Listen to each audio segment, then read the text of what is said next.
Good evening, everyone. Happy Monday night, and welcome to Prospects After Dark on Monday, April 30th, 2018. We have a lot to get into, don't we? GM Gersh, Ryan Schul, hello, all the regulars. We love you. It's nice to see you. I don't know if he's in here yet, but what I would like to say first and foremost, as we do our happy birthday greetings, happy birthday to the official picture maker fella guy of Prospects After Dark, Holy Schilt. A happy birthday to the one and only Holy Schilt, who I love and adore with all of my being. We have a ton to talk about, as you guys know.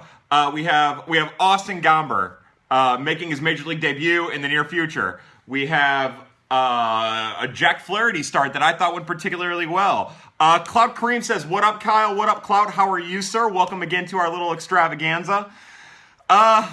Graham wants to know about Juan Herrera. Grant is always topical. Grant always has some great questions he wants to ask. So again, we have a Cardinals skid. Things aren't really going well right now for the Cardinals. Give the love and retweet this shit. Look at Holy Schilt, he's all over it. But again, Holy Schilt, happy birthday. Thank you for photoshopping all the pictures. Also a big shout out to the one and only Todd Thiessen. Todd gets a lot of credit because Todd has been hitting up 101 ESPN trying to get me on with them, which to me is the funniest thing on earth.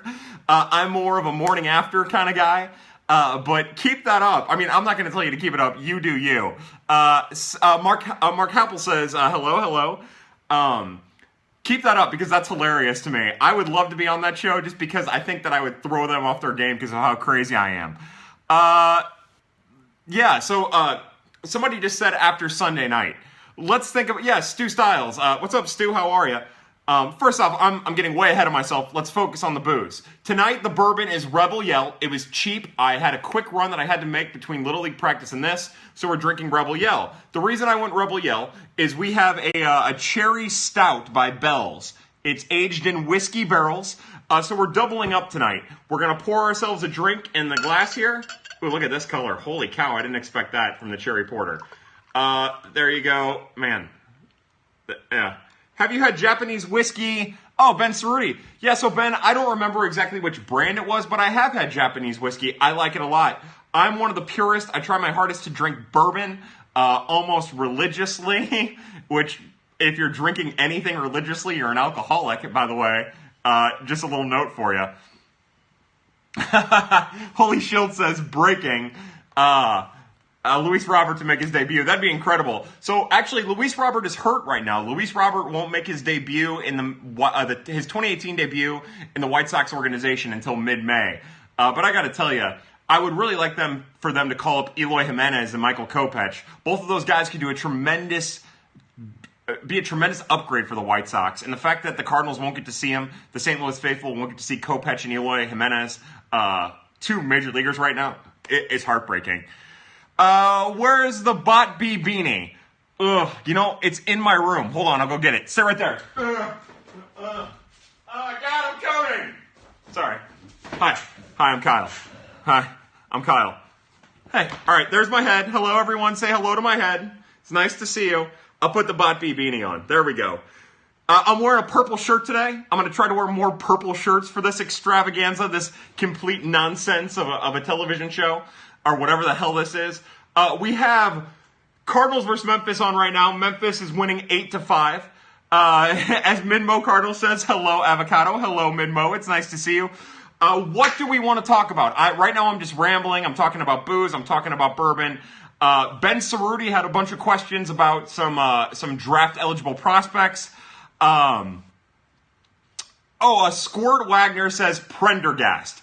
Now, what Squirt Wagner is talking about is Zach Prendergast, who is a Seton Hall non-drafted free agent in 2017 that the Cardinals signed out of Seton Hall, who had a really, really great start in his first start but fourth appearance of the 2018 season. Ryan Margold says Ottavino is carving up the Cubs. I like to see that. That's good stuff. But Prendergast is kind of a really interesting guy. His curveball gets better as the game goes on. He lives in the high 80s, doesn't really top out in like he'll get a little low 90s. But But, for the most part, he's an interesting organizational depth guy that if he could just get a little bit more velo, he'd be fine. Cloud Kareem asked a little while ago, any concerns for Flaherty's velocity? Now, Zach Gifford asked us that, and honestly, I'm not concerned about it. Keep in mind that last year with Jack Flaherty, his velocity spiked, right? It hit an all-time high. His velocity numbers are coming back to the pack where he was. Now, the question becomes, part of his success, how much of that was based on velocity and how much of it was just his raw filth? I think a lot of it had to do with his raw filth, and that's why I'm not worried about it. But we got to keep an eye on it. He pitched really great for 5 innings against Pittsburgh and then fell apart. Was nibbling on the outside corner to lefties, nibbling on the outside corner to righties, and that was the issue. I know a lot of people were happy when they went out and got him. He had thrown 8 straight balls, put a runner on first and second, but I wanted him to stay in. I wanted him to fight on through that. Stu Styles. Oh, Stu Styles, our boy. Hold on. What will it take? Blah, blah, blah. Helsley's promotion or demotion. So, because Jack Flaherty, because Austin Gomber got the promotion to, because Austin Gomber got the promotion to the major leagues, and there was Memphis needed to start as Jack Flaherty found his way back into the organization, or back into Memphis. Ryan Helsley got called up to Memphis, and he was lights out. He looked great. He is certainly ready for AAA. But the problem is the Cardinals have so much pitching depth that Ryan Helsley had to go back down to AA after his start yesterday because they needed a starter in AA, and they have 5 starters at AAA. What has happened in the past, and it happened at Springfield last year, it was supposed to happen at Springfield last year, but injuries stopped it. They've done a 6-man rotation in the past, and even then they don't need to go to 6-man on this situation. I love Daniel Ponce de Leon, but the best chance that he has of being a major leaguer more than likely is in a relief role. So my thought is, if you have a guy who is better suited for the challenges of a starting pitcher at AAA who is age appropriate, it's not an advanced or a rush promotion, you got to go with him. You've got to go with him because right now what's happening with Ryan Helsley wasting away at AA, it's fun and all, and he's going to do fine. And sure, his first couple starts weren't exactly dynamic, but he should be at AAA. Let's see. Forever Card says, talk about my guy Montero. Elweris Montero is making noise. Montero is a third baseman in the Cardinals organization. He's in Peoria, and he's raking. He's anchoring the middle of the Peoria lineup. John Redbird asked, Carpenter, bad luck, or burned by the shift? John Redbird, could it be both? I mean, the shift is kind of bad luck. Here's what I know is 3 times this weekend, maybe 4 times in the last week, I've seen him hit it right into the shift, and it's not helping him at all. The shift is bad luck for hitters who hit in that direction. Zach Gifford had some great stats about BABIP today and Carpenter, but there's the old thing is if a hitter isn't making the adjustment to hit to all fields, isn't it his fault that he's not adjusting to the shift? I don't know about that. I can only imagine how hard it is to make an adjustment at the major league level to try to hit the ball to left field a lot. And I hate that stupid drop bunt down the left field line. Not because it's a cheap hit. I'm fine with cheap hits. That's not a concern for me.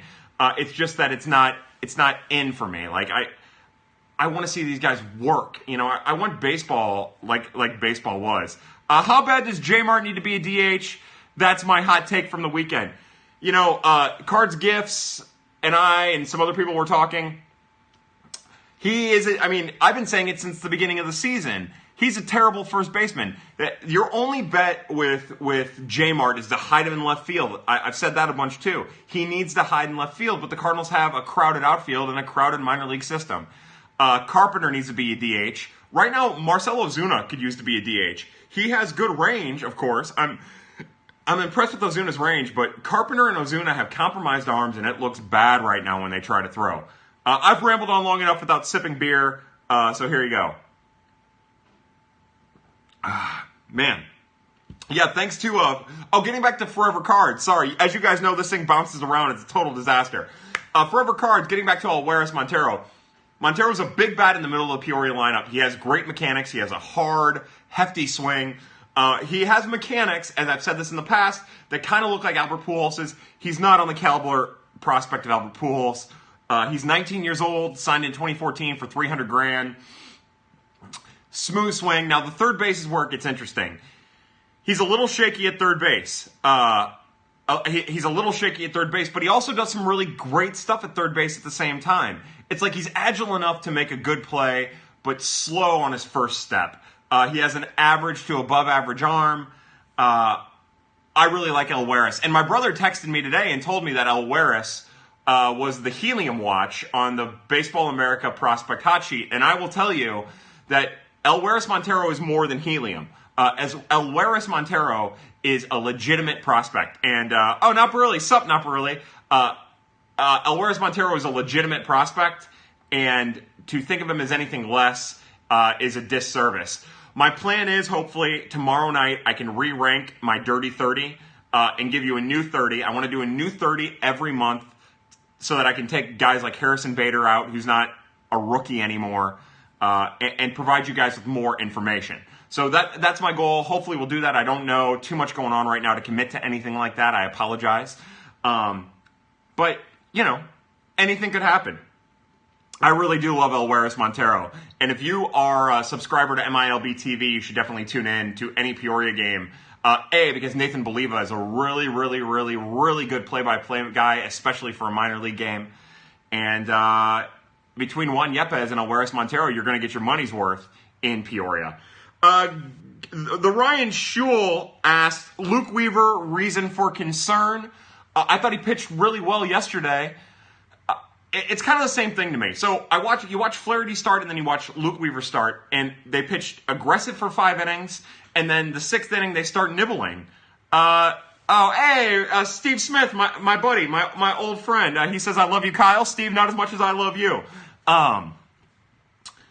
So whatever the hell I was saying. So for like 5 innings, they were aggressive, and they were going after hitters. They were using their entire repertoire, as it were. And then in the 6th inning, they started nibbling, and it cost them.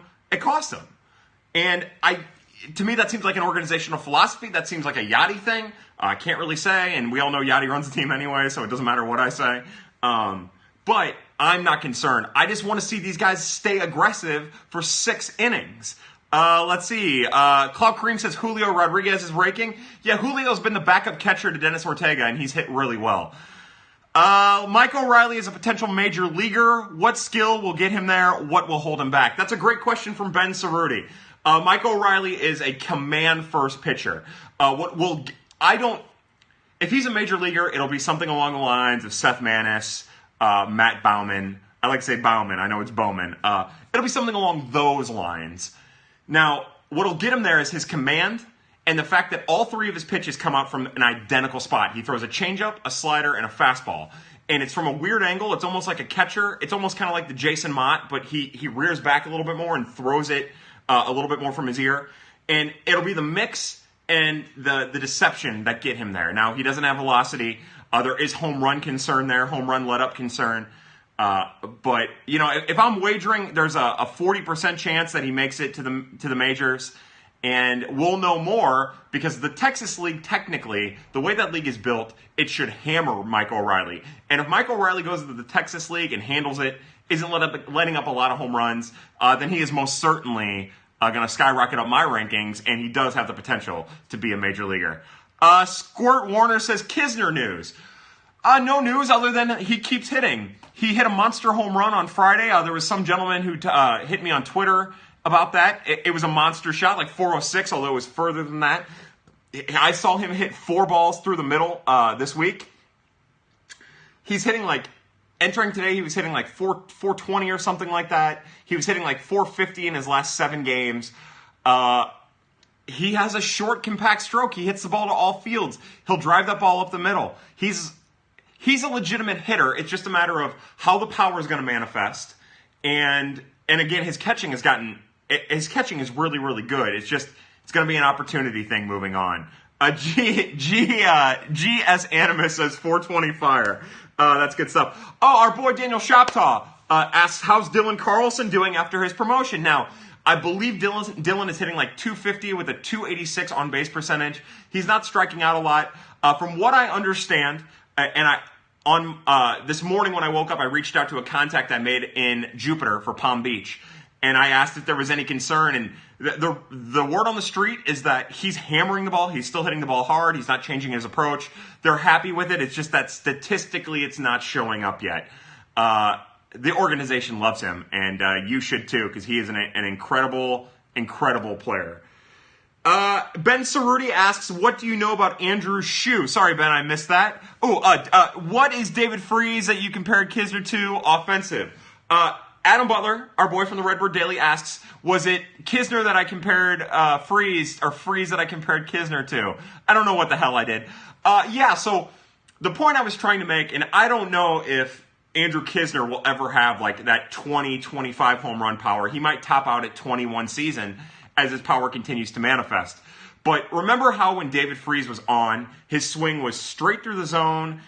When he made contact, it looked smooth, and he would take the ball to right field into the gap. He'd push it down the right field line when he was on, and then he'd go through like slumps where he'd strike out. Well, I think the comparison with Knizner and Freese is they both can hit to all fields. And when they're on, there's no stopping them. Now, the difference is with David Freese would strike out when he wasn't on. And with Knizner, it's more kind of just weak contact. Again, I believe that David Freese always had a higher power ceiling, whereas Andrew Knizner's is 15-20, which is still serviceable and really good, especially for a catcher. And make no mistake, unless another opportunity arises, he's going to stay as a catcher. He's really good, and John Mozeliak talked about that at UCB Day. That's where he's going to stay. Austin Lamb, right? Austin, Jesus, I'm so sorry. Asked. We talked the other night about him currently ranking, but is Lane Thomas a legitimate prospect? So let me apologize again, Mr. Lamb. I'm an idiot. Second off, I'm still on the fence with Lane Thomas. He's still hitting home runs. He's still hitting doubles. His swing is beautiful, but I want to see what it looks like here in a little bit. You're starting to see his game change a little bit, and it's been really, really super interesting to watch him. I love his swing, though. I've been in request for drinking, so that's the beer. Here's the bourbon. Let's start there.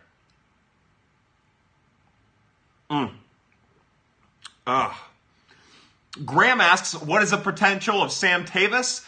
Well, Graham, since you're in the business of answering all my questions, answer it yourself. Keep asking questions. I'll send them to Kyle, as Card's gift says.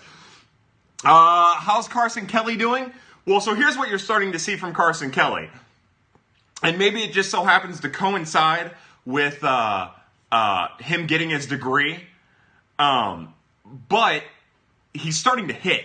He's starting to drive the ball. He's starting to hit hard. He's doing a great job behind the plate. It looks to me like Carson Kelly is starting to come around. The other night, he hit an absolute moonshot. Like, probably the furthest home run I've ever seen him hit.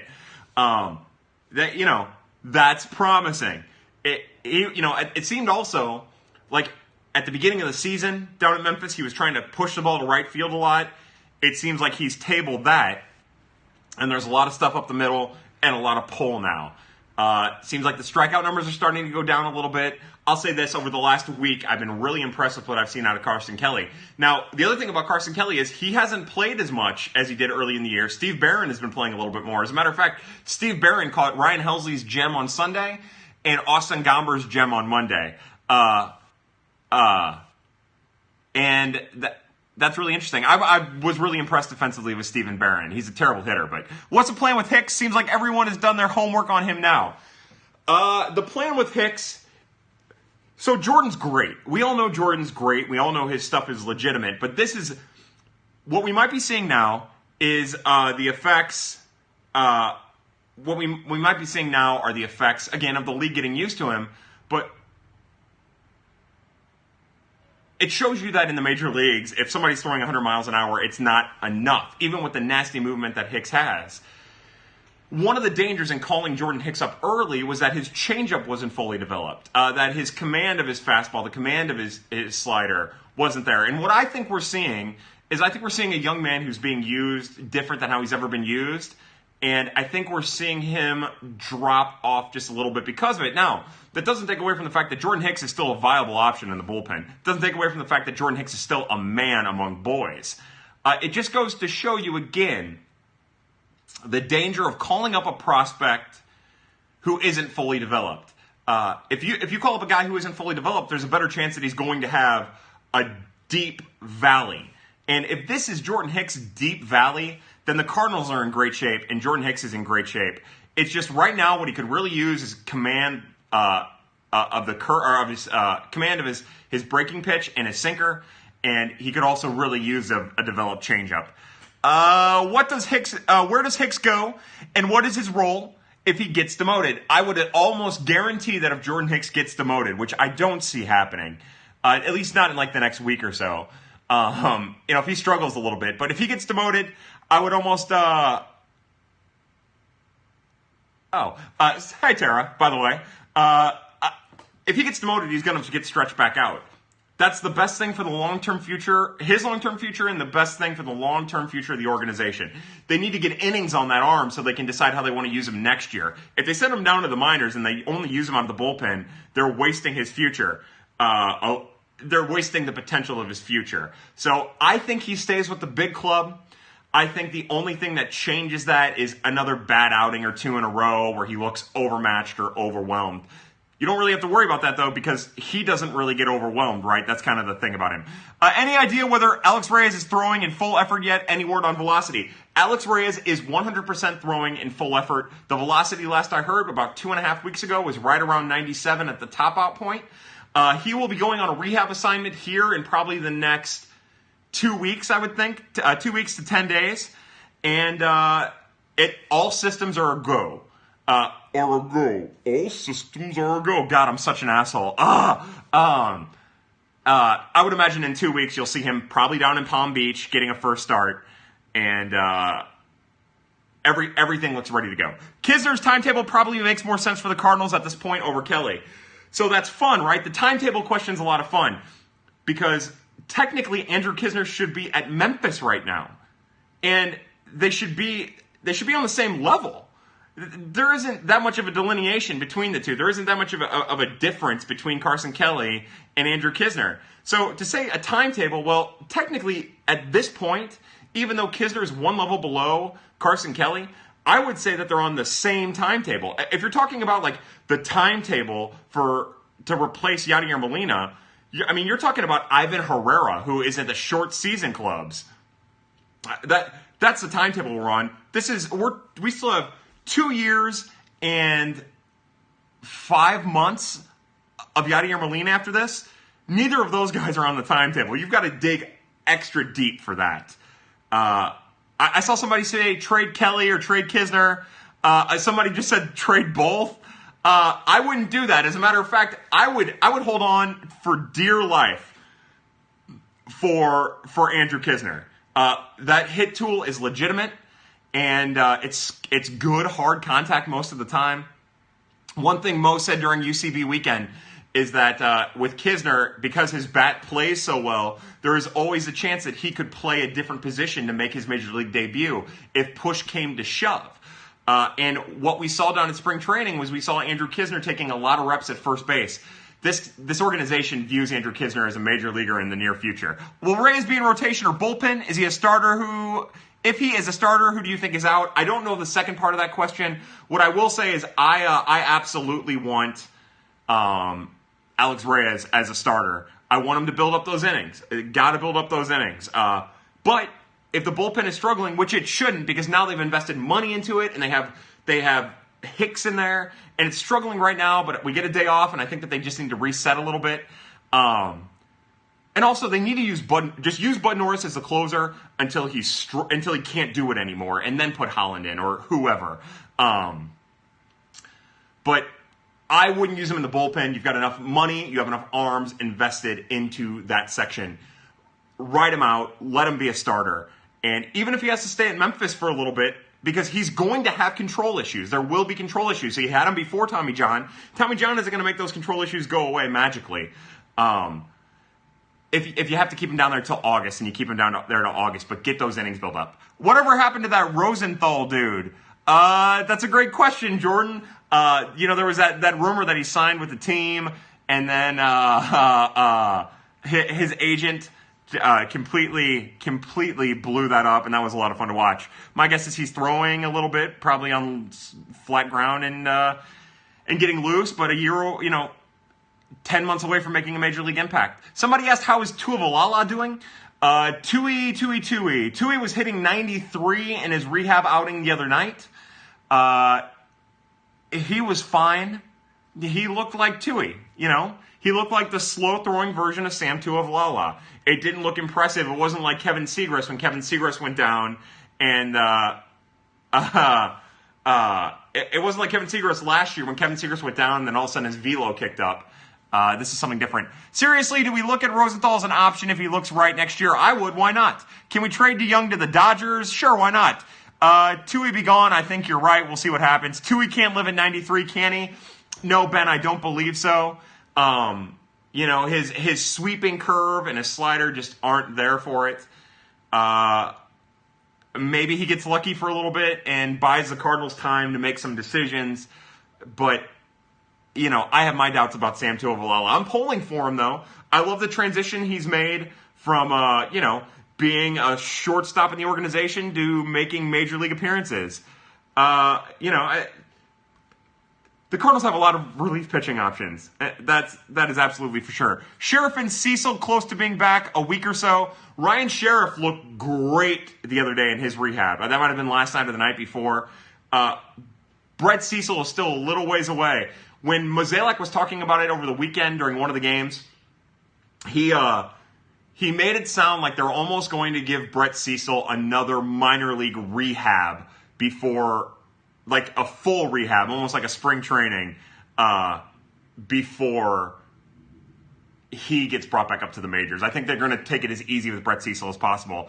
The other thing that was brought up in the interview with Jimmy the Cat Hayes and Mo was that Cecil apparently felt a twinge on opening night. That's when he first started feeling his arm mess up. So, that's a bad sign, right? That's a super bad sign. I don't know. Hey, drink. Oh, to Holy Schilt. Happy birthday, Holy Schilt. By the way, I love that Mike Schilt. I made a joke about Mike Schilt like I like to do because I think it's funny. Melting like human candle wax. I said something about it looking like a 90s infomercial dancer in an exercise video, an exercise VHS tape. And some woman came at me and was like, I say Julia Bourbon or Bourbon, and said, his mother reads this stuff. And I thought, yeah, is it funny? Does she find it funny? Hey, Kyle, finished my first year of college today. Time to party. Congratulations, Mr. Wildcats. Happy for you. Happy for you. Get drunk, get yourself a designated driver, and get crunk, boo. Let's see. Shortstops in the organization are you most excited about?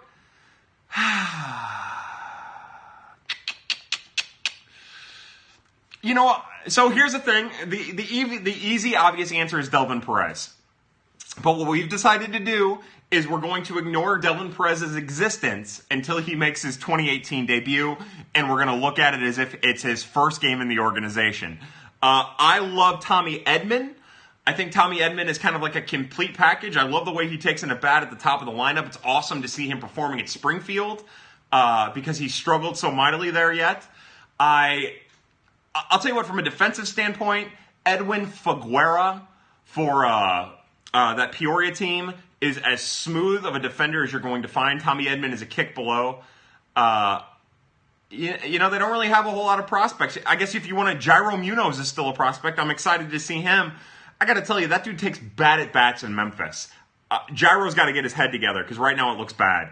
Cloud Kareem says Sosa is trash. Cloud Kareem is talking about Edmundo Sosa. And, Napoli says, you think Valera will play at all in LA? Didn't he get called up? I guess he never played. I thought he ended up getting called up a couple of weeks ago. There's a better chance now if Seager's out. Stu Stiles, our boy at Birds on the Black, says he's starting tonight. Which current position player prospect would you bet on to have the biggest major league impact? Well, the smart money is on Tyler O'Neill. Like, if you're talking about stats, if you're talking about WAR, I think the best chance is Tyler O'Neill, just because he's going to hit home runs if he ever gets the opportunity. That's where I would guess. That's where I would guess. I'll tell you what. As unimpressed as I've been with Jairo Munoz, I've been more impressed with Oscar Mercado. The work that he did in the Arizona Fall League to learn plate discipline, to work a count, even at the cost of his statistics, is paying off in Memphis. He's hitting home runs, he's hitting doubles, he's stealing bases, and he's taking a great at bat. At the same time that's happening, Max Schrock has done the opposite. Now, Schrock, of course, isn't going to strike out, but Schrock's been in a little rough and tumble stretch here, and I've kind of been disappointed. It's funny, everyone just a couple weeks ago was calling for Schrock to take over at second base, and I wouldn't do that now. Not at all. So getting back to Edmundo Sosa, what I'll say about Edmundo Sosa is, again, his defense is solid. It's smooth at 3 different positions, although Max Schrock just struck out looking as I'm watching it. I just jinxed Max Schrock. Good defense at third, short, and second. His bat is not putting up stats. But I watched every one of his at-bats this weekend, and the swing is looking better and better and crisper and crisper. And, man, I think he's about ready to bust out. Now, again, what is a bust out for Edmundo Sosa? 280, 320, and maybe 10 home runs and 500, 500 minor league at-bats, not major league at-bats.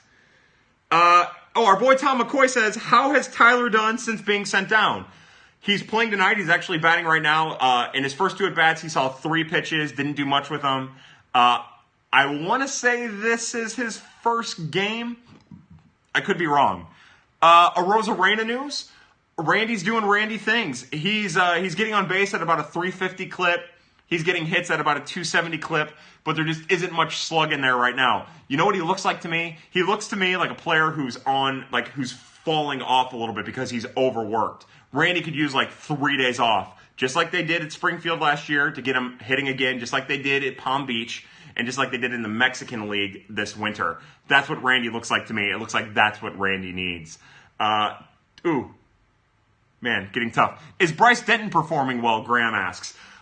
Okay, so no. Currently, Bryce Denton is not performing well. He's taken some bad at-bats, and granted, there were some swirling winds in the Peoria game, but he dropped a ball hit right at him.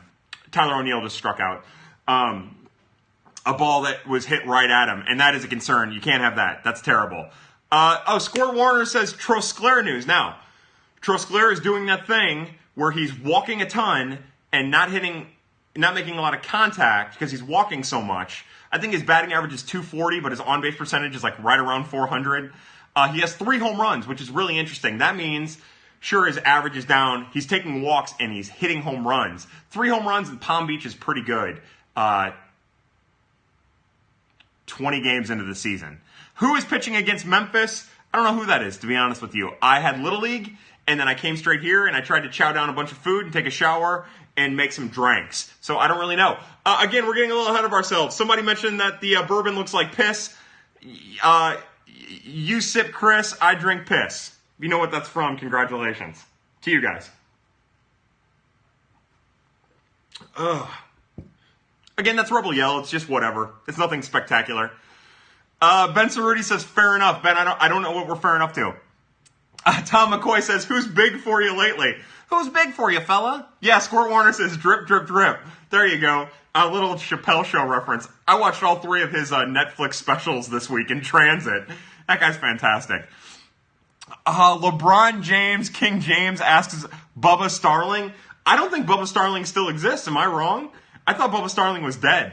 Opinion on prospect Elweris Montero. By the way, again, Todd Thiessen asked the questions about Elweris Montero. Todd, I love you and I appreciate you for going after 101, the fast lane, trying to get me on. That cracks me up so much. Thank you so much. Keep it up, but don't keep it up, but keep it up. Keep it up. I brought up Elweris a little while ago. I'm a big fan of Elweris. I gift him and I put it on Twitter. His swing, his mechanics, it all looks there. He's kind of a suboptimal third baseman, in the words of my friend Greg Eschelbach. LeBron or MJ, someone asked. I'll take MJ. But he's kind of a suboptimal third baseman, might end up at first eventually, but that bat is there. And for him to be raking the way he's raking in Peoria and taking good at-bats, and also opposing teams know how good of a hitter he is, and they're being really delicate, really careful with him. That should tip your hat. If I was to re-rank my top 30, he would definitely be in the top 30, and I think I'd put him right at 20, to be honest. Somebody says, Kyle, you should replace somebody on 101. I don't know who that is. I listen to 590, but, put me on 101. Clint Frazier is a person. You're right. That's a great question. I saw Clint Frazier hit a monster home run over the weekend. Outfielder, good dude. I say good dude, but I don't know what the fuck. I don't know shit about Todd Frazier. It would be awesome to see Brad Thompson and Cup of Joe have a discussion. We talked about this last week. What I want is I just want Cup of Joe and Zach Gifford to just talk and podcast. It's a pleasure to be involved in that conversation, and I think we would all be in for a treat. Is that Ray Langford? Fuck yes, it's Ray Langford. Are you worried about the bullpen? No, I'm not worried about the bullpen. I think today is a good day to reset. It's just, the most important thing now is use Bud Norris last. Just use Bud Norris last until he can't be used last anymore. I'd like to hear Kyle play a round of Take It or Leave It with BT and Randy. Bring it. I would love to too. I guarantee you I'd take it or leave it up their ass. I need Kyle and Zach podcast, nearly polar opposites. Zach and I have talked about it. And as a matter of fact, when we were at UCB weekend and that lovely and talented and amazing and incredible Tara Wellman was right next to us, and it was me between Zach and Tara, I want to do that every day for the rest of my life. If I could be in a room with Zach and Tara every day, I would be extremely happy. Now, Zach would be creeped the fuck out. Zach would be so creeped out he wouldn't know what to do with himself. As a matter of fact, he'd probably lock himself in a closet somewhere. It's fun. Look, I'll podcast with any of them, but I'll tell you right now, you would be in for a treat if Zach and Cup of Joe did it. I'm worried about Matheny continuing to try to use Holland in high leverage situations. I am too, but I think we might have learned our lesson. I'll say this. If he does it again, where he goes to Holland instead of Norris in the high leverage, then any type of criticism sent his way is absolutely earned. Absolutely earned. That's got to stop, man. The fact that he still doesn't know how to manage a bullpen, you can put any type of criticism you want on Matheny. A lot of it isn't warranted. A lot of it is. But the fact that he still hasn't learned that is an issue for me. Am I a Cards fan? I am a baseball fan, and I try to stay as objective as I possibly can. I love the Cardinals. But I want to be as objective as possible because I want to be realistic in my analysis. Blah, blah, blah. Matheny might be fired even with a 500 record. I don't think that's going to happen. There is still a sacrificial lamb in Matheny's midst. It's that lovely and talented long jockey John Mabry. And, realistically, John Mabry will go before Matheny will. That's just the reality of the situation. Objective, who has a Ray Langford jersey? That's actually a really good question and a really fair criticism. What I will tell you is I love you. I love you for bringing up Ray Langford, and I love this fellow right here. Soon to be a Cardinals Hall of Famer. I think they announced that on May 4th, by the way. I could be wrong, May 4th or 5th. So that should be this week? This week? They announced that soon, is what I'm saying. Bring in Edmonds from Booth to become hitting coach. The thing people don't realize about Jim Edmonds is Jim Edmonds only wants to be a part of the organization for like 15 minutes at a time. Having him be hitting coach is too much for him. That dude just wants to be on like Beverly Hills, something or another, and just take it easy. The fact that he's in the booth as much as he is a miracle. Nathan Nathan says Ray Langford was a stud, an absolute stud, the most underrated Cardinal easily of my lifetime, maybe the most underrated Cardinal of all time, not named Kurt Flood. He was a once in a generation, a once in a decade player for the Cardinals that gets overshadowed because ownership was terrible in the early part of the 90s, and they were pretty shitty teams. Wildcats asked, our boy Wildcats, LeBron James, King James asked, Gooden or Clemens? I'll take Clemens.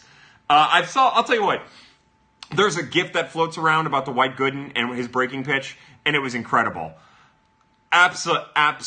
Absolutely incredible, that breaking pitch. But watching Roger Clemens, I would have to go with what my eyes saw in the formative years of my life, and I would definitely say Roger Clemens, although Dwight Gooden was incredible. Wildcats, our boy, who just went through his first year of college, he asked, what was the point of calling up O'Neill if they weren't going to play him? There's only a couple people you can ask that, and I'm not one of them, because I was not a fan of the move when it happened, because he wasn't going to play, and calling him up was a complete waste of time. Squirt Warner says, because they can, and you know what? That's the answer. Not Barilli, our boy Not Barilli. Holy Shield says, Breivik Valera's name was just said on ESPN, his life is complete. Our boy Not Barilli, who I think he just swept Graham 10-0 in our fantasy league and is still up top, says, we've talked about this, everybody hates Mabry, but has no legit reason. I agree with you, Not Barilli, but that doesn't change the fact that if there's going to be a scapegoat, it's going to be Mabry before Matheny goes, if Matheny were to go. I agree with you. That's a fair point. Completely valid. But I just think that's the reality of the situation. I wish the scoring ended on Saturday, Graham says. Yeah, Barilli ended up cleaning up with you. Ended up cleaning you up. All right.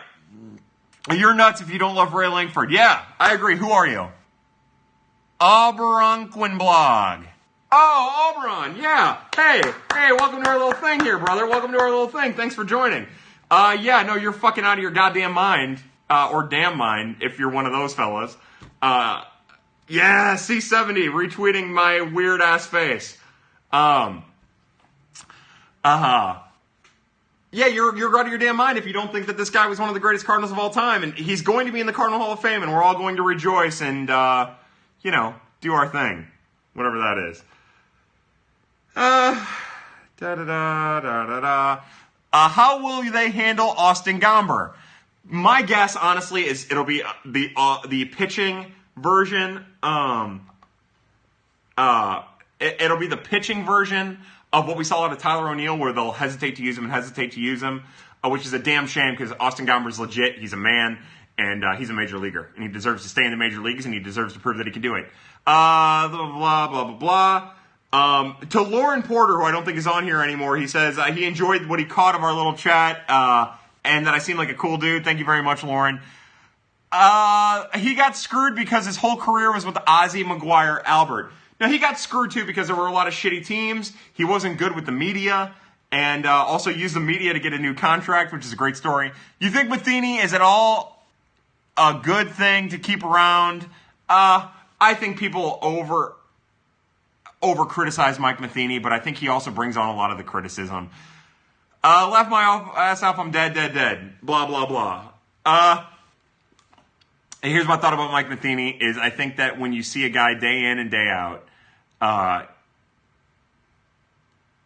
and you know he doesn't have any major league experience before he's a major league coach,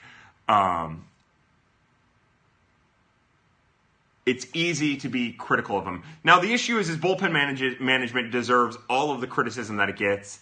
His lineup construction has been better this year because he has guys that he can plug in every day.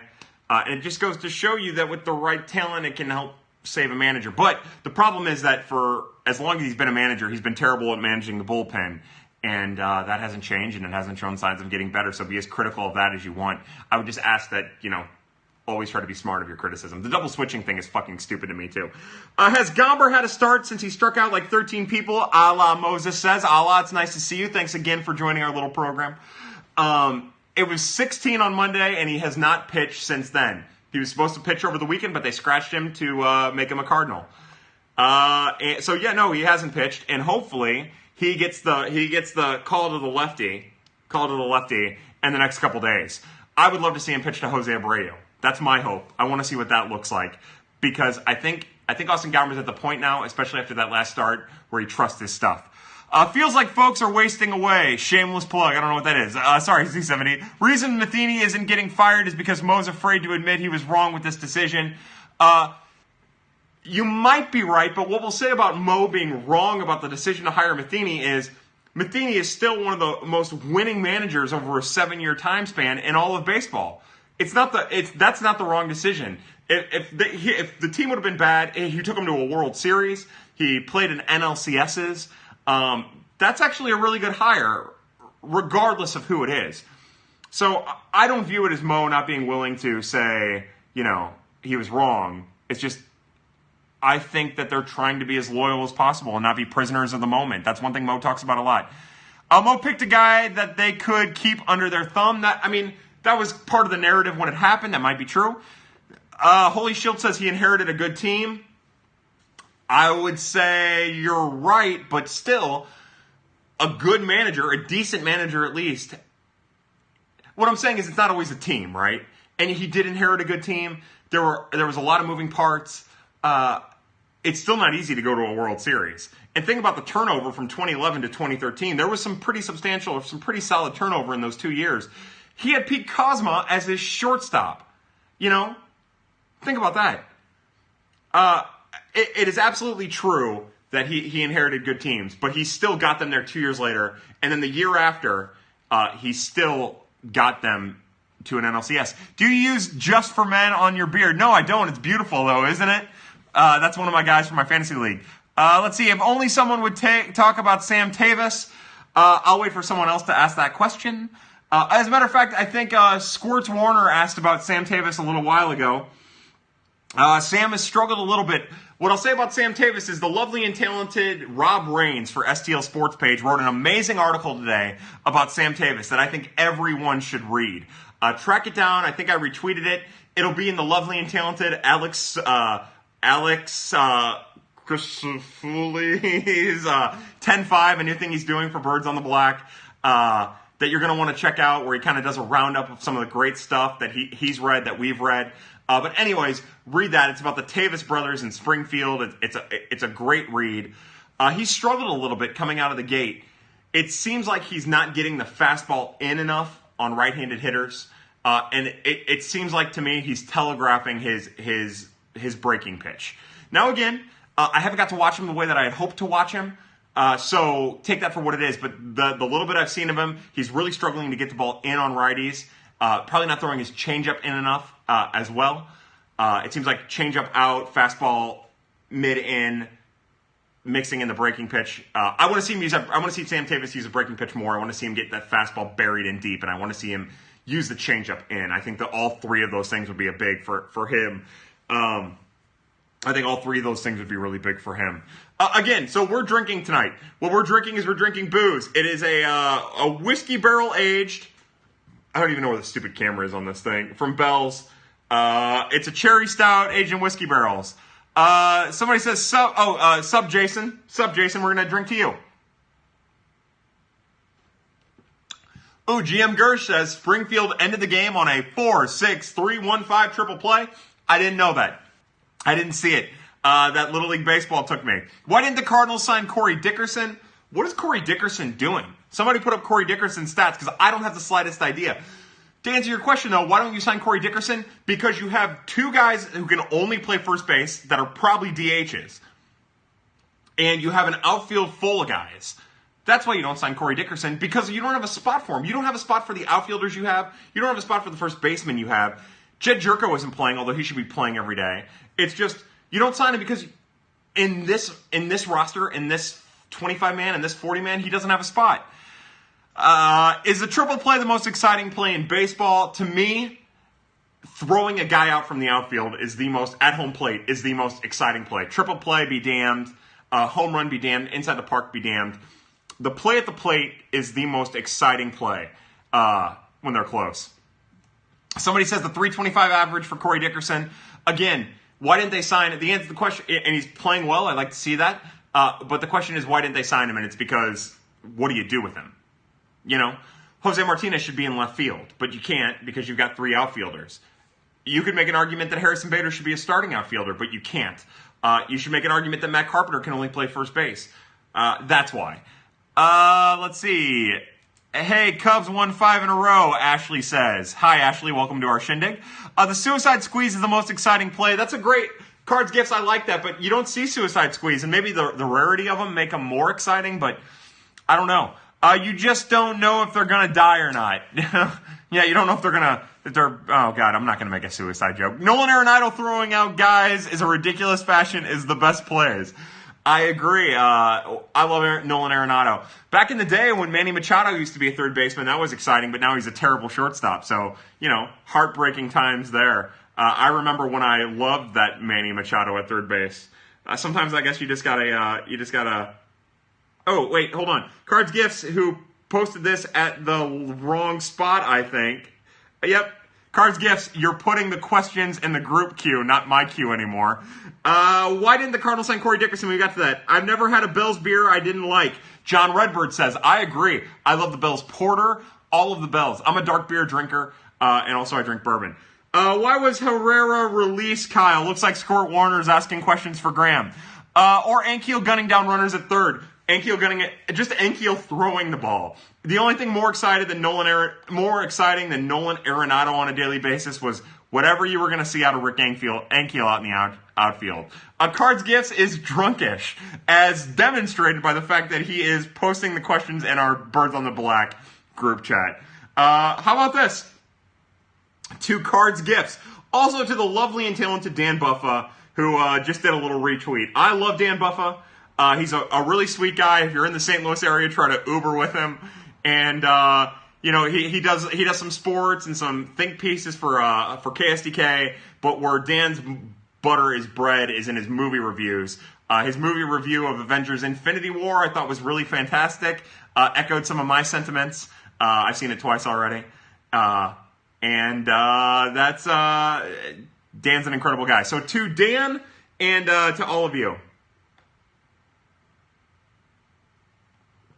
To John Redbird, too, for being like me and not ever having a Bells that he didn't like. I'm going to watch, here's what we're going to do.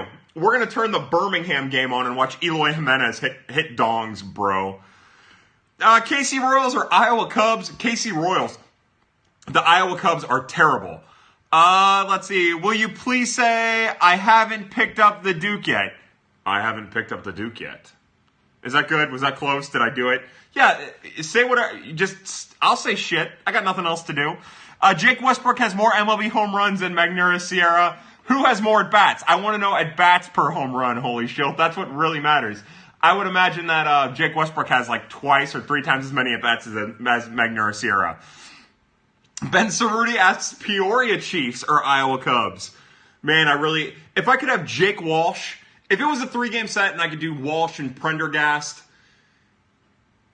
maybe, if it's a 5-game set and I could do Oviedo, Walsh, Prendergast, Sejas, I think it'd be a lot closer than a lot of people would realize. Now, the hitters in Peoria would struggle because they've never seen what the pitchers in Iowa throw, but I think it'd be close. I think it'd be surprisingly close. Hello, Turkish. That's from Snatch. I love that movie. How happy were you about Gant's 3 scoreless innings the other day? I got to take this off. I'm freaking sweating. What I will say about the Gant outing is that it was great. He was everything that we've been talking about John Gant a lot here. I've been talking about John Gant a lot. You saw the polish that wasn't there in the past. You saw the breaking pitch that has really evolved, and you saw him mixing it up really well. John Gant is a major leaguer. Daniel Ponce de Leon is a major leaguer. Ryan Helsley more than likely could pitch in the major leagues. Gomber's a major leaguer. Flaherty's a major leaguer. They have all these guys. I was super impressed with John Gant.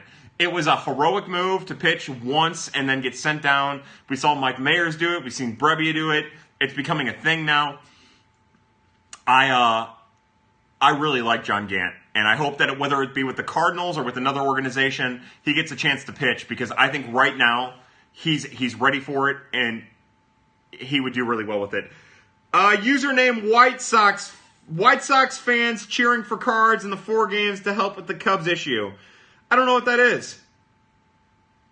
I don't know what was going on there. Somebody's going to have to clarify that to me. Let's see. Why Bowman on the team over Brebbia?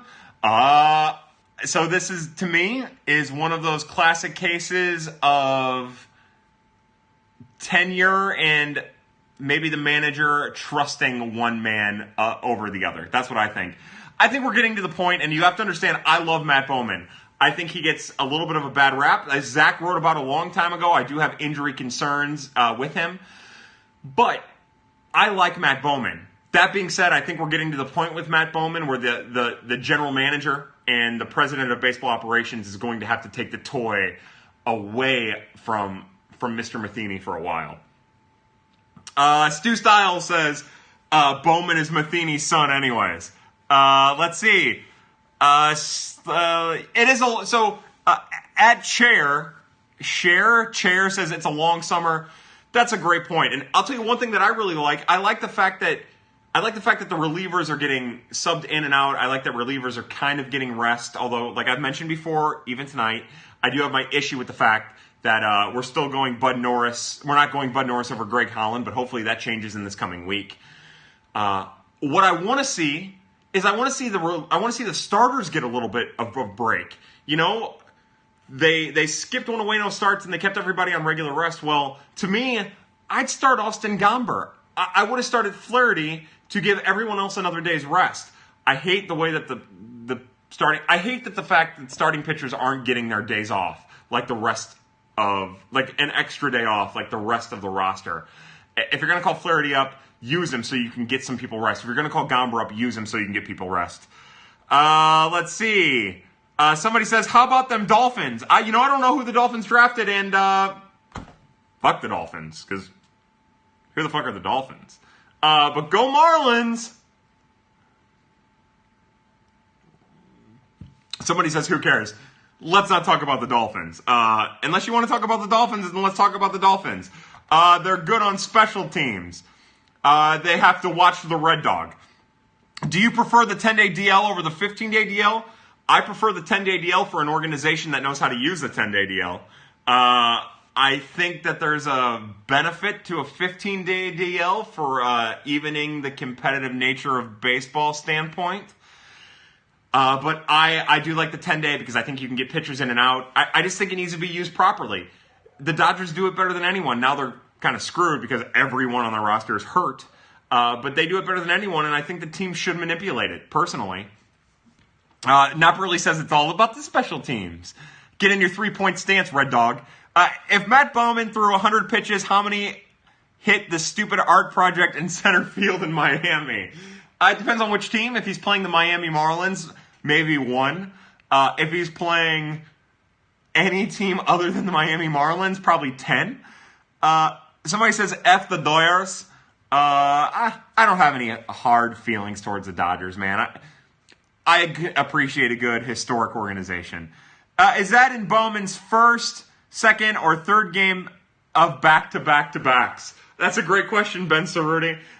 In his first game of back-to-back-to-backs, it's 1. In his second game of back-to-back-to-backs, it's 5. And in his third game of back-to-back-to-backs, it's 10 of 100 pitches hitting the art sculpture in center field in the ballpark in Miami. Holy Shield says because the Dodgers never could beat us. I love baseball. I love all of these teams. I hate the Cubs. Don't really like the Pirates, to be honest with you. The Reds are kind of dicks. Starting to hate the Brewers. But I love baseball. I love all of these teams. I like the Twins. I like the White Sox. I like the Indians. I like the Mariners. I'm a big American League fan, Mariners fan. Brothers in Portland. Shout out to my brother Michael. And hopefully they get a team here soon. I would like that. I would like, everybody's talking about baseball expanding to 2 teams. I want baseball to expand to 4. I want Portland. I want Mexico City because that's where baseball wants to be. I like Oklahoma City. And I would like Montreal. I think that'd be really interesting. And just on the off chance that they wouldn't do Oklahoma City and Mexico City, I'd like Oklahoma City and maybe Nashville. You got to listen to Brody Stevens Sports Podcast. I'll write it down. I'm writing it down. I don't know who the fuck Brody Stevens is, but we'll write it down. Stevens. White Sox are going to be super good in a couple of years. Mr. McNeil, Stephen McNeil at STL Hattrick, I think you're looking at next year them being very good. I think they could have been good and competitive this year, but I think they decided not to spend money. I think if they would have spent a little bit of money, they especially with as many teams that are tanking, they could have spent money and not hampered their long-term ability to find spots for their prospects. But I think this time next year, you'll have Dunning, you'll have Kopech, Hansen will be close, Eloy, Robert, Ribber. I like the White Sox a lot. Jose Abreu. Did you enjoy Infinity War? C70 says. Yeah, I really enjoyed it. It didn't have any emotional impact on me. That's the one thing. I always felt like I knew what was happening. The minute that they started talking, spoiler alert, not full spoiler, but the minute they started talking about the Soul Stone, which I thought they were going to push off until Avengers 4, the minute they started talking about that, I thought, all right, I know what the end game is here. It didn't have the emotional impact on me, but it was fun. It was good, and I can't wait to see the next one. Mexico City is as likely as the NFL in London? Yeah, maybe. What I know is that London's on a different continent. And I guess technically Mexico City? You know what I mean. I'm an asshole. I don't know what the hell I'm talking about. Braves seem to have some promise with Acuna added to our lineup. Are the Braves going to make the playoffs?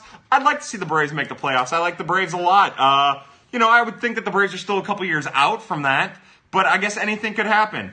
Let's see. Fly the L is in the running. I don't know what's going on. Fly the L, I believe that's Jeff Niehaus, is always in the running. We love that Jeff Niehaus. Mexico is on the same continent. Yeah, I just wanted to make sure. So my brain does this thing because I'm just going 100 miles an hour, where I can't. I want to make sure I'm right, and I'm usually wrong. So keep that in mind. It's just this becomes a thing where there's a camera and I'm watching the game and I'm losing my mind and I don't know what the hell I'm saying. But I also don't think the players would like Mexico. Yeah, you might be right. Not really. You're probably right. But remember, at some point, it's all about finding an ownership group. And if you have an ownership group that's willing to spend the money, anything could happen. Braves versus Cardinals World Series ends on another infield fly this year. That'd be funny. Acuna, Albies, and Freeman. Yeah, I like all of those guys. They're good stuff. They have a potential to be a wild card. I still think that when it's all said and done, the Nationals run away with that division, even with the injuries that they faced and maybe some of the struggle that they've had. But I love the minor league tweets in game. Good stuff. Thank you very much. Yeah, my plan, hopefully, if I get to watch games, I would like to tweet out more GIFs. That lovely and talented and amazing Cardinals GIFs showed me how to do it, and it's super easy. One person I'd add to Birds on the Black from C70, it'd be you. I'd love to have you at Birds on the Black. Honestly, I love the little group we have, but I'm a big fan of you. I love you. Any of the guys at the Redbird Daily, but I am obviously biased. More biased towards my blogging history than I am towards the Cardinals. Yeah. Nagowski, what's up with him? The lovely and talented Johnny G24 says, nothing. So, I love John Nagowski. The thing you need to remember, though, is a lot of guys, Rangel Rivero, Wilfredo Tovar, John Nagowski, more than likely Victor Roach, Graydon Goatsman, who's now at the state college level, which means extended spring training, Bruce Caldwell last year, Danny Dekroger last year, last year. They're organizational depth piece. They're nice pieces to have in the organization that fill positions. There's a chance that's what Stefan Trosclair becomes. He's not there yet. He still has a couple years before he's that. But he's just a nice organizational depth piece who plays good defense and is a glue guy. Holy Schilt says, call me the lovely and talented Holy Schilt. That is a lovely and talented Holy Schilt who gifts my face near fake dongs and the Hicks family. Remember when Randy killed the bird with the fastball? Yeah, that's the best moment in the history of baseball, when Randy Johnson hit the bird with the fastball. Where does Munoz play in Memphis? Shortstop? Yeah, Jairo Munoz has mostly played short for Memphis. He and Max Schrock have been the double play combo. And at third base is mostly Patrick Wisdom. Alex Mejia has played everywhere in the infield. I saw him playing first base the other day. But yeah, Jairo is mostly playing shortstop in Memphis. And it's dicey. He's a dicey hitter who plays a dicey infield. Can we please add 6 and 10 White Sox and Reds games this year, please? 6 to 10 extra. Sure, we'll see. I have no sway in that, but I'll email someone. So this Carpenter not getting hits issue so far, bench him. I like the idea of benching him a lot against lefties. The issue with Carpenter is that it's hard for me personally, with Jerko hitting, and Colton Wong doing Colton Wong things, as frustrating as he gets to a lot of people. I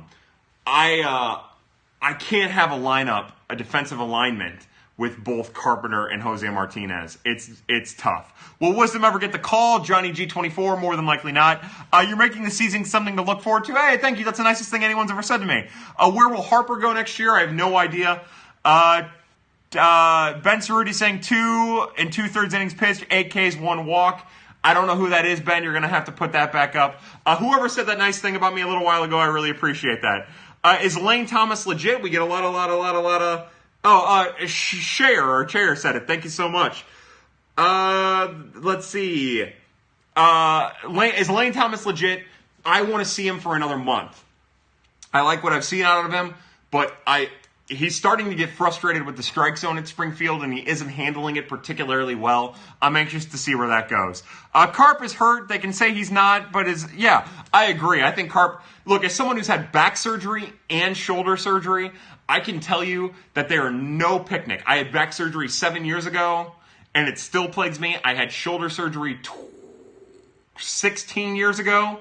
Oh my God. When I was 16, I had shoulder surgery. I had arthroscopic surgery on my shoulder.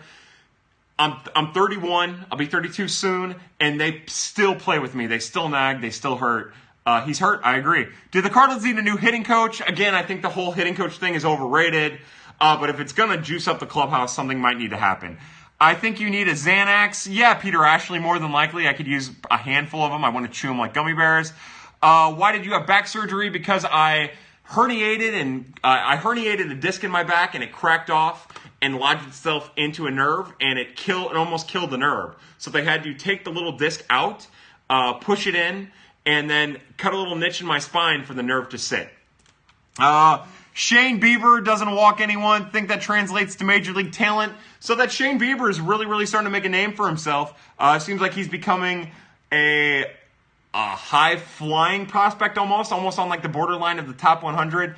I haven't seen any of Shane Bieber myself, but I have seen a lot of people that I trust tweet about him and talk about him, so I'll do a little research and we'll see. Do we have any in-house replacements for Carp? If you're talking about a guy who can play first base, yes, Luke Voigt, who hammers the baseball but doesn't have the hits to show for it. Andrew Knizner, yes. But the issue isn't replacing Carp. It's what do you do with Carp and Jose Martinez, who is also a terrible first baseman, who is also starting to show signs of wear and tear. They don't really have that. How could a pro team lose to a minor league team like Lake Eisner's Elsinore Storm? I don't know what that is. I'm not going to lie to you. Tristan McKenzie will be a stud. I think Tristan McKenzie will be a stud again. Only saw stuff from him last year, but there's no reason to think Tristan McKenzie won't be a stud. I'll tell you what, it seems like this Mize kid from Auburn is going to end up going 1-1 in the draft. I'm going to do a little bit of research on him. Brady Singer's really fallen down the draft boards. Kind of like AJ Puck did a little bit. Keep that in mind. So, anyways, got sidetracked. Does Wisdom play first in the majors? Again, I don't know if Patrick Wisdom ever makes his way up to the majors, but yeah, he can play first. Graham asks, where's the Seth Beer article that's been shelved, Graham? Believe it or not, it's hard to find time to play love games. Sun Gold Halo says, thanks for the super hard, whatever that is. Yeah, hey, thank you for that. Did you see the diving catch Grichuk made? So, I did see the diving catch that Grichuk made, but let's be honest about what that was. That wasn't a diving catch by Grichuk. That was I accidentally went to dive and then stumbled, and then, oh my God, the ball was in my mouth. He got lucky. It was beautiful. It was fun, and that's the essence of baseball. Francisco Mejia playing left field in Columbus. Indians prospect, former catcher, kind of following the Carlos Santana route through the Indians organization to the major leagues. They got to find a spot for him because that bat will play. Somebody said ugly. I'm assuming they're talking about me. The ball has a way to find poor defenders. I agree. Trust me, it happens in Little League too. How long till Forrest Whitley makes MLB after suspension? My guess is August, maybe. So if you're looking at the timeline with Alex Reyes, right? Alex Reyes gets suspended and then makes his debut in August. I would assume Forrest Whitley goes through the same thing. Let's see. Cardinals gifts. Why has Alex Mejia been playing first in Memphis? It's just a position versatility thing. And, why not? Oh, Ben Cerruti, the tweet about the 2 and 2. By the way, thank you, Midmo Cardinals, for messaging me this. Was about Josh Hader. Yeah, I love Josh Hader. He's incredible. About to coach 5-year-olds in baseball. Any tips? Yeah, John G24. Here's my tip for you about coaching 5-year-olds. I've only ever coached 9-year-olds. That's the youngest I've ever coached. Coached them from 9 to 14. And then this group I've coached from 10 to 13. Whether they're 5 or whether they're 14, you have to have patience. You cannot stop being patient. You're going to be frustrated. Make sure that they're having fun. I lose track of that sometimes when I'm coaching, but make sure the kids are having fun, because it's not about you, it's not about winning, it's about having fun. Who's the best pitching prospect in the world? For Graham, I'll say Alec Hansen is up there. I love Michael Kopech. I still love Alex Reyes. Man, I like AJ Puck before he got hurt. If I'm going to guess, I'm going to say Michael Kopech, but yeah. The thing is, it would have easily, hands down, been Forrest Whitley, but I don't know now. We'll see how he looks when he comes back. Hoping to make it to Nashville this weekend to see Memphis. Hey, there we go. There we go, Wildcats. If you do, take some pictures, submit them on Birds on the Black. We would love to see them and use them. Let's see. Jonathan Machado on St. Louis Cardinals. Better chance than Manny Machado. Oh, Todd. Yeah, I'll say a better chance. I'll say a better chance only because the Cardinals love cost-controlled players, and there is a better chance that a player in the organization plays for the Cardinals at the major league level than a player outside of the organization. Going to New Hampshire Fisher Cats next weekend. Have fun there. Send me pictures. That's not going to do Birds on the Black any good, but I'm a big fan of those New Hampshire Fisher Cats. They're an affiliate of the Mariners or the Diamondbacks. Is it the Diamondbacks? How did that beer taste? It's fucking good. It's sweet. If you like sweet porters with a little whiskey flavor, it's good. So the White Sox have some young studs upcoming for their rotation. Yeah, they've got 4 or 5 of them. Johnny G says, I think Dodgers are going after Machado now. Yeah, maybe. Bichette Vlad Jr. Looks like we're talking about the Toronto Blue Jays now. Let's see. Oh, the schedule for next week. Okay, so the Birds on Black, Prospects After Dark, Kyle After Dark, schedule for next week. We won't be doing it on Monday, not only because the Cardinals are playing, but because the Little League team has a game next Monday. More than likely, we're going to move it to Thursday. Stay posted. I guess we might do one quick on Sunday if we have to, and then do a Thursday after that. But that's what... Oh, yeah, so the beer, and that's what we're looking at. I'll keep everyone updated, I promise. The beer that we're drinking is the Bell's Whiskey Barrel Aged Cherry Stout. And it's super good. Let's see. When is the White Sox Periscope? We're not going to do that, I don't think. Deuce Brewski says, thanks for getting me in here. Deuce Brewski, you're trapped in the room with us now, brother. There's no getting out. I'm going to turn these lights off. I hit a key in an orifice, and good luck finding it. Baker Mayfield would be good on the Browns. I'm a Pats fan saying this. I don't know. I get depressed about Carson Fulmer sometimes. You know, they were saying that Carson Fulmer was starting to turn the corner a little bit in his last start. What's the ABV on that bad boy? It is 9.3 alcohol by volume, and I'm almost ready for number 2, to be honest. Man, that's a good beer. Breaking Alec Hansen to be called up to start against the Cardinals. That'd be incredible. It's not going to happen because the White Sox are going to hold every last minute of service time of all of their prospects. Somebody, I think it was our boy Todd Thiessen, just said Jonathan Machado's struggling in Peoria. Yeah, and it might actually be worse watching than the stat line. I'm eating edibles and drinking some Ballast Point. Ooh, say goodnight, Kevin. Good night, Kevin. Which Ballast Point are you drinking? They make some good stuff too. Man, there are so many good beers in this here America. So many good beers in this America. There's so many good hunting outposts. But yeah, there's so many great beers in America, and I've never had a Ballast Point I don't like. I've never had a Bell's I don't like. I've never had a Dogfish Head I don't like. Check all those out.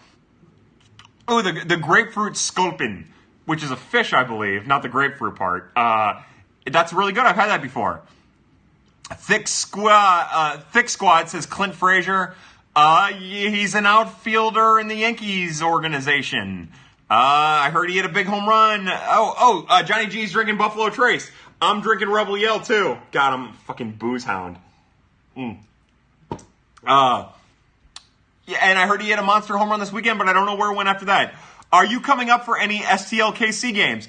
So, Ben, I've got this family thing going on, but my brother Jim lives in Kansas City. I'm here in St. Louis, and if I can make my way to Kaufman, and I know you live in Kansas City, I will definitely hit you up. I'd love to meet you. You're a fantastic gentleman. I love corresponding with you in every method possible, whether it be the comment section on Birds on the Black or direct message or notifications via Twitter.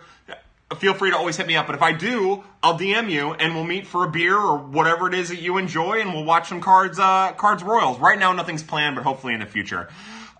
Best prospect who's yet to play in STL, I'm going to say Austin Gomber because he has yet to play to pitch. After that, I'll say Ryan Helsley, because Ryan Helsley's a surefire major leaguer, and I can't say that about everyone else. Tyler O'Neill's been up here for a waste. Somebody said sports, which makes me think of the Joel McHale show, which is sports, brought to you by Linens. Lay on these things.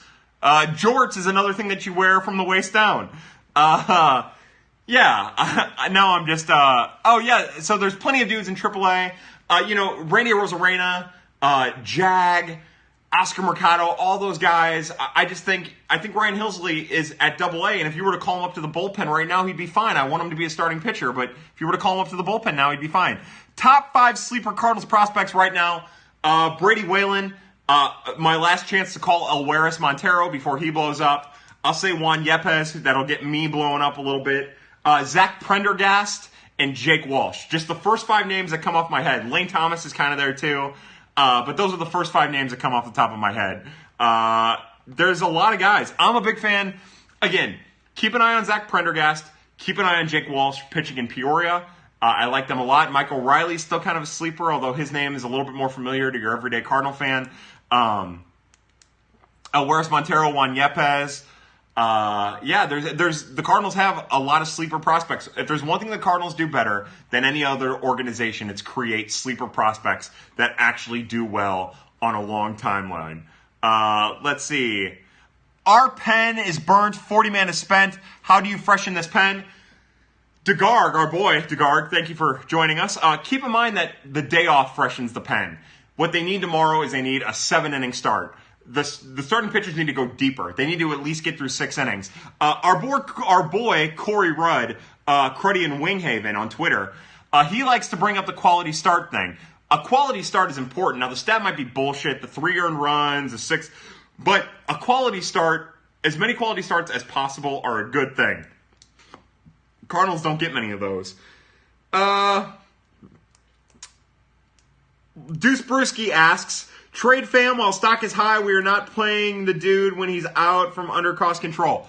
Yeah, so the only thing about trading Tommy Pham is there a player that is more bang for your buck than Tommy Pham? And even next year when he gets an increase, will there be a player that's more bang for your buck than Tommy Pham? I wouldn't trade him now. I wouldn't trade him next year. Now, if the Cardinals tank and are 10 games under 500 at the All-Star break and somebody wants to throw you 3 of their 5 best prospects, then yeah, maybe you make that move, but you don't do it now. You wait to see how things play out. And then Brewski also, that was the question that Brewski asked. No, I would not trade Tommy Pham under any circumstance right now. It's pointless. It's it's pointless, and it would be foolhardy to do. Craig Coolman says, riding through this. Come on in, Craig. Jump on the train. The Cardinals do a little celebration where they do a conga line. We don't do that here. We just drink until we pass out, and then we wake up tomorrow and apologize to whoever we've hurt. Michaelis has been exactly that last 3 starts.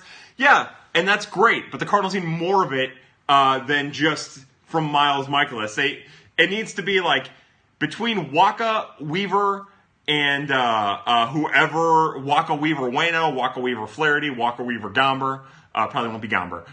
They need those guys, like 2 out of every 5 starts need to be a quality start. Michaelis has been great. He's worth the money.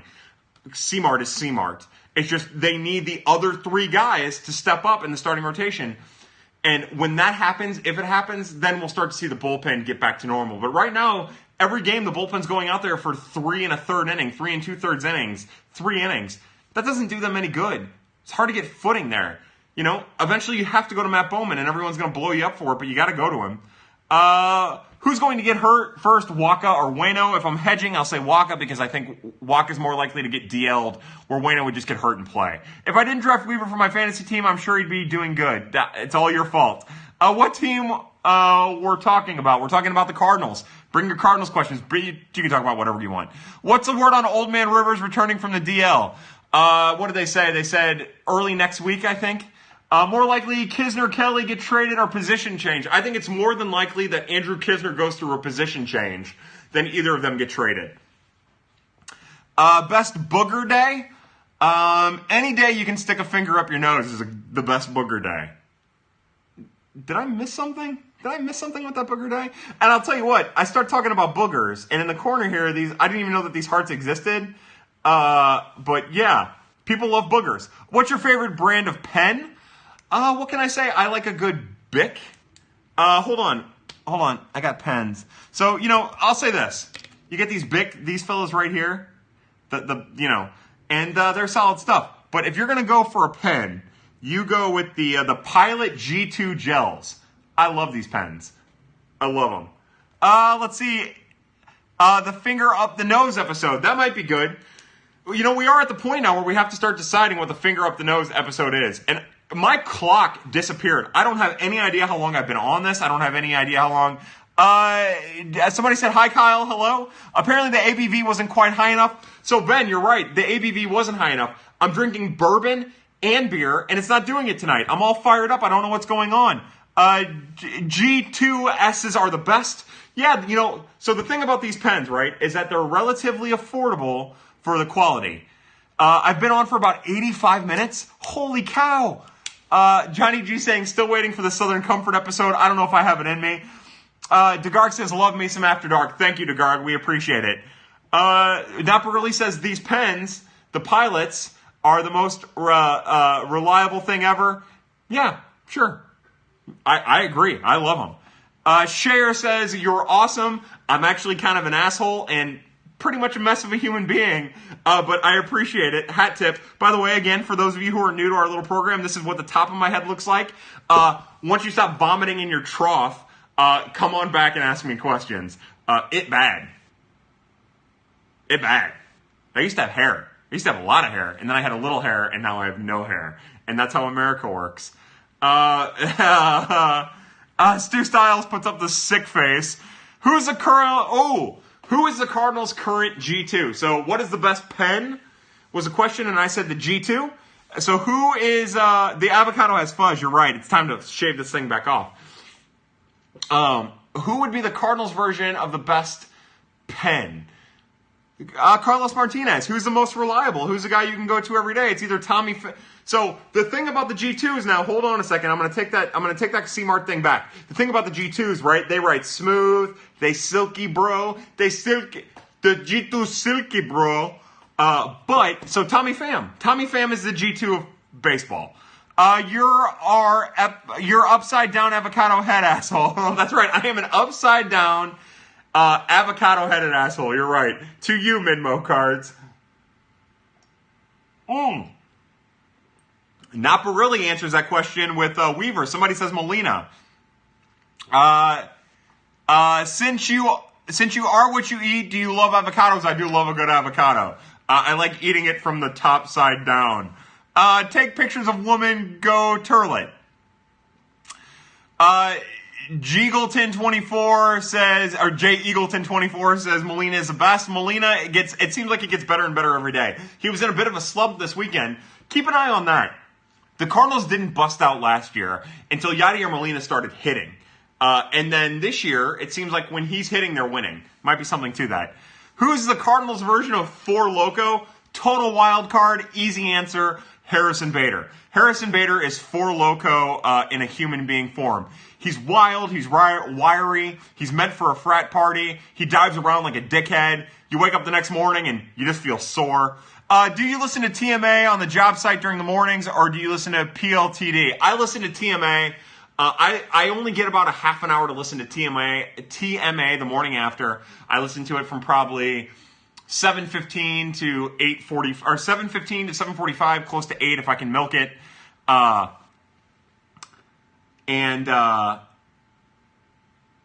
That's about it. And then I come home and I podcast it. I'll listen to it on the way home sometimes. Somebody said to listen to NPR. I used to listen to NPR quite a bit. I don't listen to it so much anymore.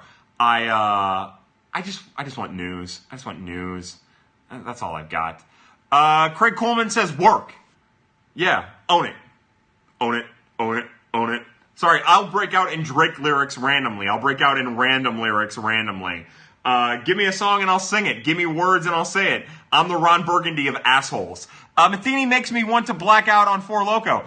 Yeah, C Grace 10. I'll be honest, I'd like to black out on a Four Loko right now too.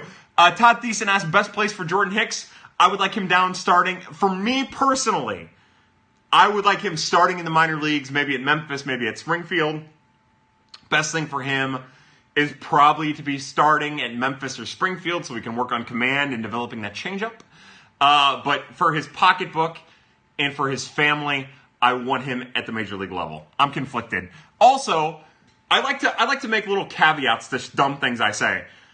I am biased now when it comes to Jordan Hicks. My evaluation of him will be biased because I love him and I love his family and I can't look at it objectively anymore. It's important that when I evaluate him that you know that I am biased.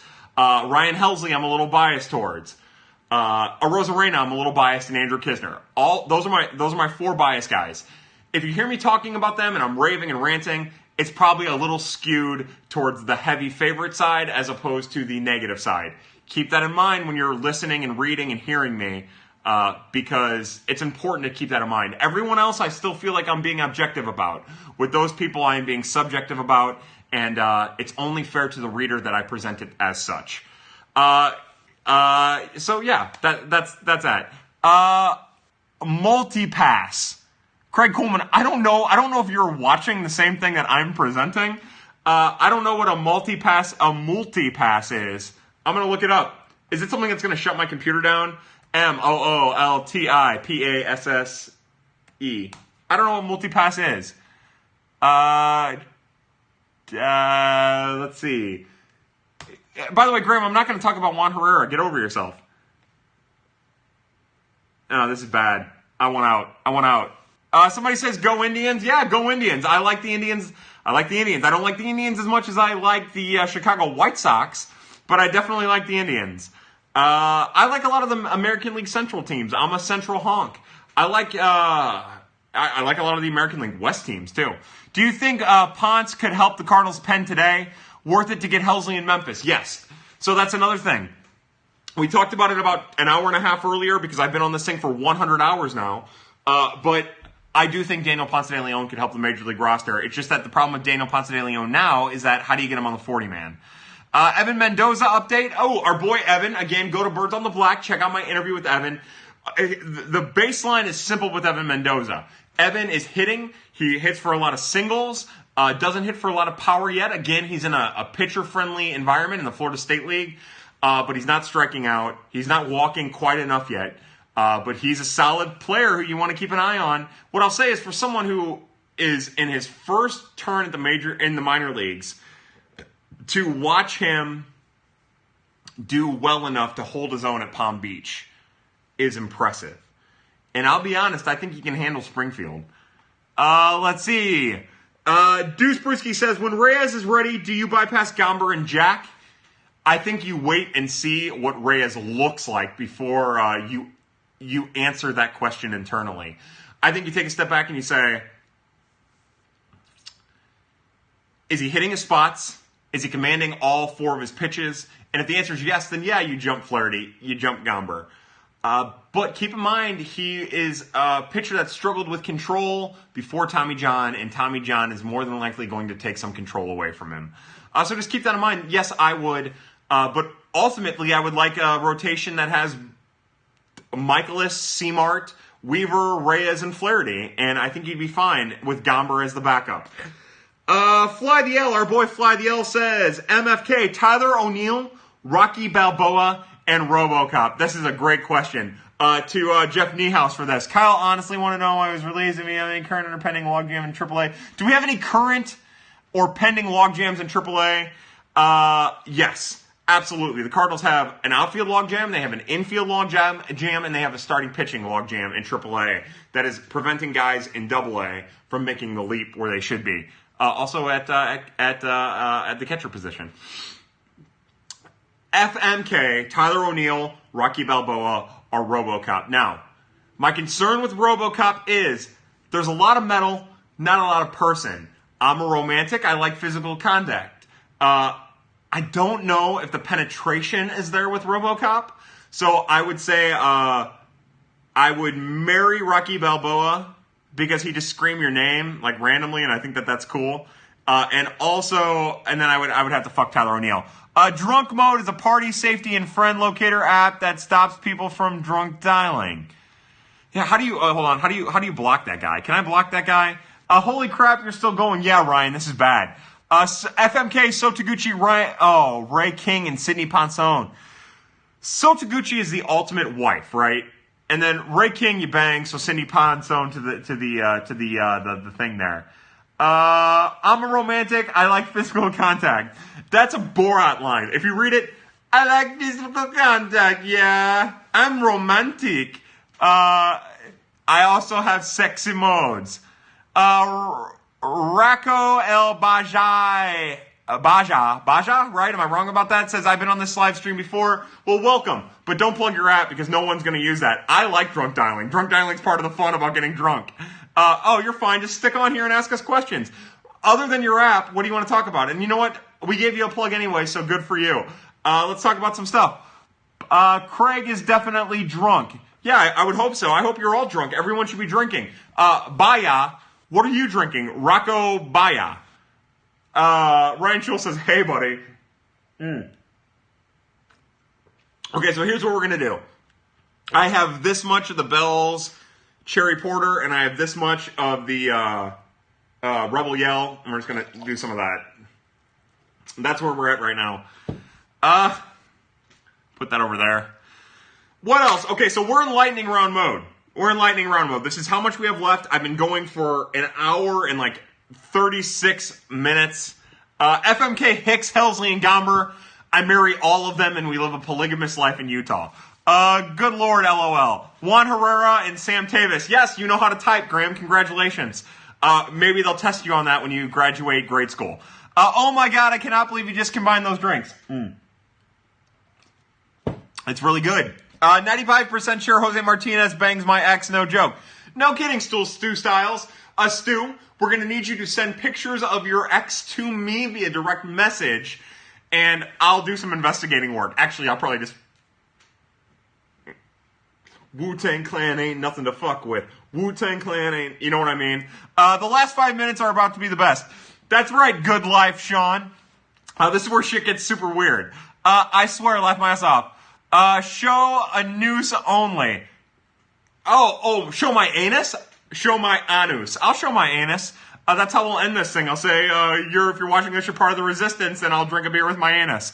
I stayed here for 2 hours for this. You did, Graham. Now that you're not talking about shit that no one cares about, and, you're not you, we'll gladly talk to you. Bring it on up. Jose Bangs, this is the Jose Bangs my ex episode. What the fuck is happening, Brian Love says. By the way, I want to give Brian Love a shout out. I asked Brian Love some questions about the Pittsburgh area for my cousin, and Brian hooked him up. Thank you, Brian. Are you rooting for the Sharks or Vegas? I'm rooting for the Sharks, only because I picked them in my bracket, and if the bracket wins, I get $150. The only set that I got wrong in the round one is I picked whoever over Boston, and that backfired. Let's see. Is Hader going to get stuck in closer role because he's so good at it?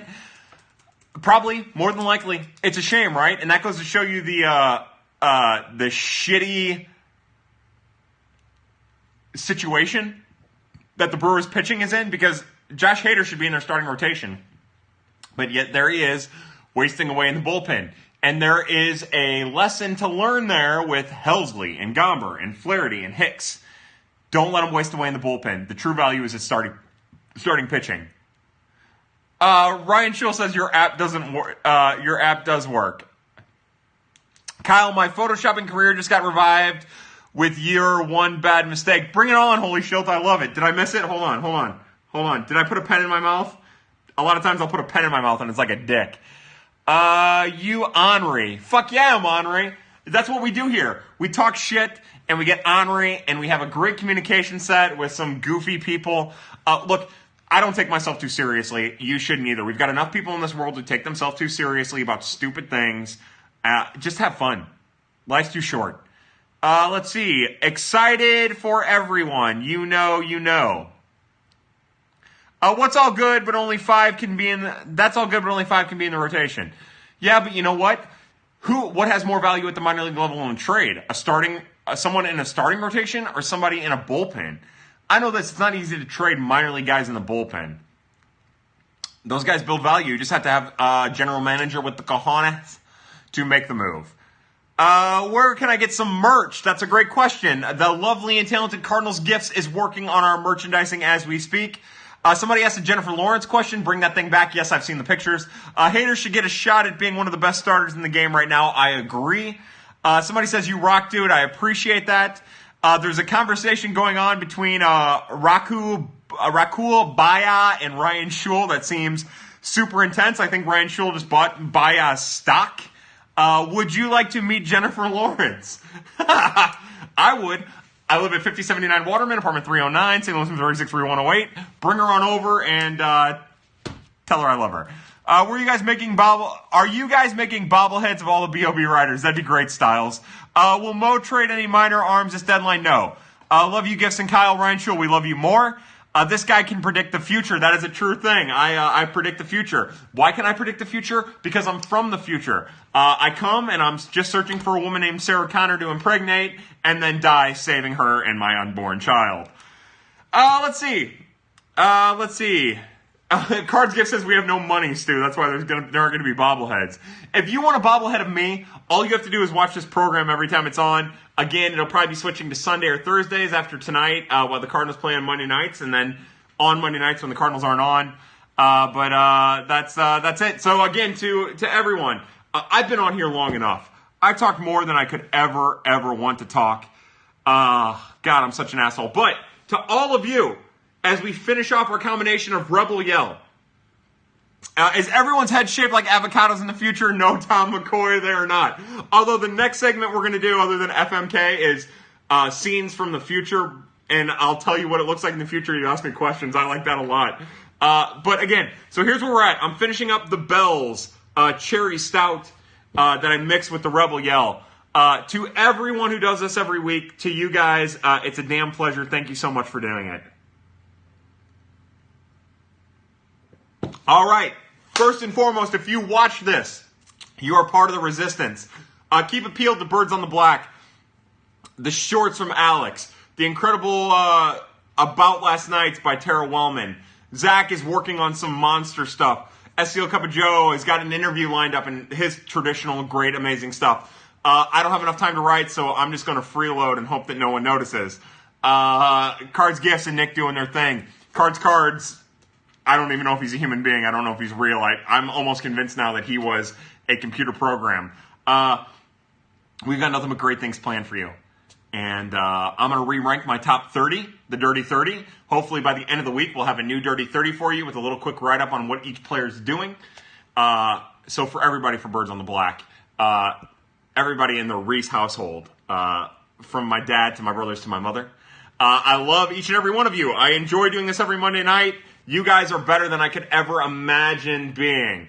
How about we have a 7-game win streak here, or a 6-game win streak, blow through the White Sox, get some wins. Somebody asked, am I related to Ron, John, and Julie? I am not, but that's all I've got. Love each and every one of you. This was fantastic. You're great. We'll see you again very soon.